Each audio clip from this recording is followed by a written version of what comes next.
Shalom amigos, en Derech Torah esperamos siempre que todos ustedes se encuentren de maravilla. Le damos las gracias al Boreolán porque nos permite una oportunidad más para seguir adelante con las enseñanzas de los sabios de bendita memoria. Así que vamos a seguir aprendiendo acerca de la vida de nuestro padre Abraham. Recuerda, cada día ha sido hecho especialmente para ti. Aprovéchalo. Comenzamos. El viaje espiritual de Abraham. Cuando Abraham se trasladó hacia Tierra Santa y se alejó de Aram, en realidad estaba aspirando a la vida espiritual. Además, llevó consigo toda una compañía de almas, duplicando así el efecto de su propio esfuerzo, ya que el que pone a otro en el camino de la justicia siempre se beneficia también de su mérito, como resultado de sus propias encarnaciones anteriores. A las buenas almas hechas en Haram se les permitió acompañarlo. El prototipo de todos los aspirantes a la sabiduría divina, Abraham primero tuvo que descender a Egipto, el mundo material del deseo, el ego, la ambición, sondeando las profundidades de la experiencia mundana antes de escalar el árbol.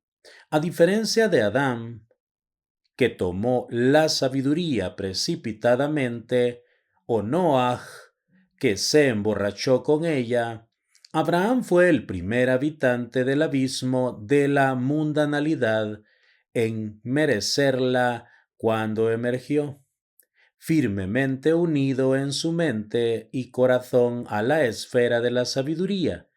No se distrajo de su propósito, incluso cuando Egipto, la tierra de los magos, lo atrajo con su promesa de lujo y poder sobrenatural. Allí se preservó de ser seducido por esas esencias brillantes y después de probarse a sí mismo, regresó a su lugar, subió de Egipto literalmente, fortalecido y confirmado en la fe, y alcanzó el más alto grado de fe. El arduo viaje espiritual de Abraham, detallado en los relatos esotéricos de sus andanzas y pruebas por parte de Dios, terminó cuando alcanzó el nivel de iluminación llamado sabiduría. Para designar su logro se agregó una letra del nombre de Dios al suyo, y Abraham se convirtió en Abraham. Su entrada en Tierra Santa correspondió a construir un altar en cada esfera del camino, es decir, dejar una parte de sí mismo en cada una de ellas hasta que estuvo lo suficientemente vacío para ser llenado por la sabiduría. A imitación de Abraham, dice el rabino Shimeón, el cabalista debe prepararse para atravesar las esferas, estabilizando los elementos físicos dentro de sí mismo. Solo el hombre perfectamente temperado podría sobrevivir a las pruebas simbólicas de fe que soportó Abraham, donde el primer patriarca representó la sabiduría. En este caso, su hijo Yitzhak, habiendo resistido la prueba suprema del sacrificio, llegó a encarnar el juicio. Jacob, el patriarca prudente, era el símbolo de belleza. De la misma manera, cada esfera patriarcal podría contemplarse como un miembro específico del cuerpo cósmico, una letra o sonido del santo nombre, un color, una luz, una forma geométrica, etc. Incluso los sacrificios sacerdotales en el templo podrían ser emblemas de la contemplación. El olor a incienso que rodeaba el altar de los sacrificios provocó una contracción interna de la nariz que invadió el cerebro. calmó los pensamientos y produjo una sensación placentera. Contrariamente a la lectura ordinaria de Devarim, la interpretación del rabino Shimeón del sabor del apaciguamiento no se refiere a los holocaustos que aplacan a un Dios airado y perpetuamente enojado, sino que ve el incienso como una ayuda para reducir la propia ira y devolviendo la calma a la mente humana agitada, permitiendo que entren la felicidad y la iluminación. El humo que se eleva del altar simbólico del templo del cuerpo condensa entonces los fuegos de la ira hasta que se forma una reunión, un apaciguamiento del espíritu, un regocijo universal, un resplandor de lámparas, un brillo de rostros. La ofrenda diaria de una determinada libación de vino en el altar del templo era realmente el espíritu alegre del misticismo al acercarse a su oración meditativa. El proceso de encender las lámparas significaba iluminar la chispa de Neshama dentro de uno mismo para hacer descender la luz celestial. La palabra Israel significaba el corazón humano. Tierra Santa era el estado de iluminación o de Bekut, y Egipto el veneno que distrae del mundo de los sentidos. Incluso la construcción del templo fue análoga a expandir el espíritu dentro del cuerpo. Con este fin, el rabino Shimeón expuso sobre el perenne espíritu de vida que es exaltado por Dios y luego recogido por el hombre en la garganta, en un estado de perfecta concentración. El hombre puede acumular conscientemente el espíritu de vida y convertirlo en energía sagrada, Elohim Hayim, el Dios viviente. En este punto, la energía divina obliga a la tierra, el aire, el fuego y el agua del cuerpo a volver a su estado más simple, reduciendo así el pensamiento a un sonido puro. En esta condición de suspensión, el cuerpo y la mente están tan quietos que el cabalista se ha convertido en un canal hueco que vibra con energía divina.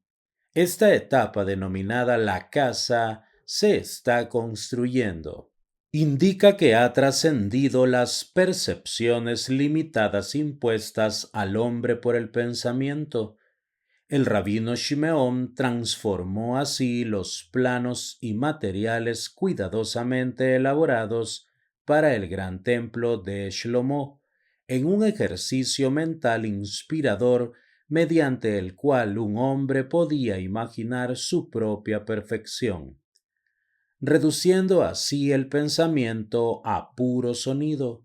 En esta condición de suspensión, el cuerpo y la mente están tan quietos que el cabalista se ha convertido en un canal hueco que vibra con energía divina. Esta etapa, denominada la casa se está construyendo, indica que ha trascendido las percepciones limitadas impuestas al hombre por el pensamiento. Moshe, un maestro de la casa, había aquietado tan completamente sus pensamientos y purificado su cuerpo que instantáneamente percibió y se adhirió a Dios, a la corona. Jacob, por otro lado, no pudo desprenderse por completo de sus ansiedades acerca de su familia terrenal, y por lo tanto alcanzó un grado más bajo de iluminación, belleza. A la inversa, aquellos que sufrieron los efectos de una mente difusa e impura simplemente se construyeron una torre de Babel. Más que un juego intelectual o un acróstico religioso, El Zohar enfatiza una y otra vez la unidad de palabra, pensamiento y energía.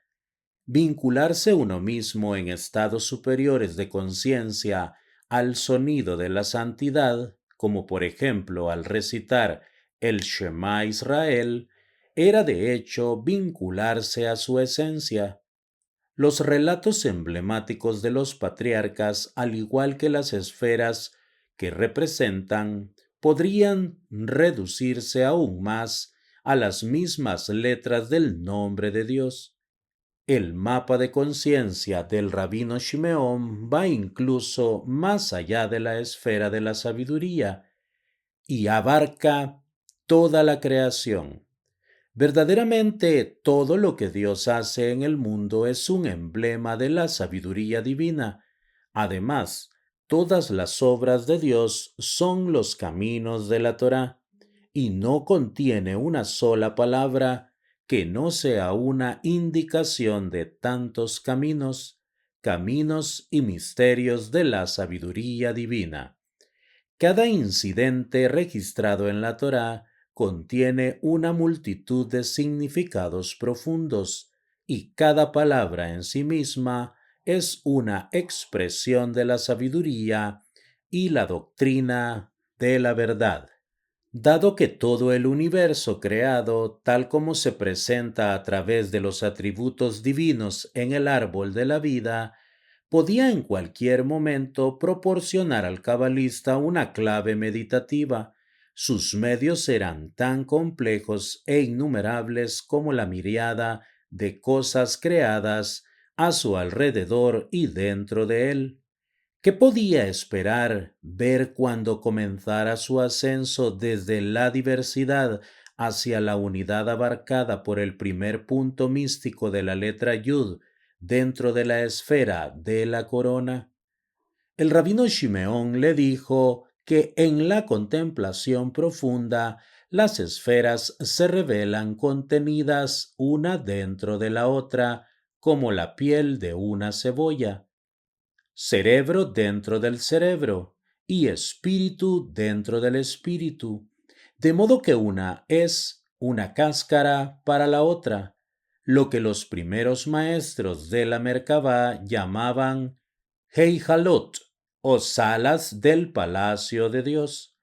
Eran, dijo, en realidad extensiones del punto primordial en la corona que no pueden ser comprendidas por la razón humana. El llamado palacio funciona como una prenda protectora de esta luz primordial, disminuyendo su brillo para que los seres humanos puedan comprenderla. El primer salón abarca otro, el segundo otro más y así sucesivamente. Cada salón descendente crea una especie de membrana para el que lo precede. Para prepararse para la luz suprema, el cabalista estudia la Torá, es decir, contempla sus letras en un estado de éxtasis. El camino que nos trazó el padre Abraham fue un camino de luz que atraviesa muchos mundos, pero que nos lleva a la unificación del alma con Dios. Amigos, hasta aquí la lectura de este día. El Boreolán tenga misericordia de cada uno de nosotros, que siempre tenga paciencia en cada acto que hacemos y que nuestras mesas estén rebosando de comida espiritual y material. Hasta la próxima con la ayuda del Boré Olam.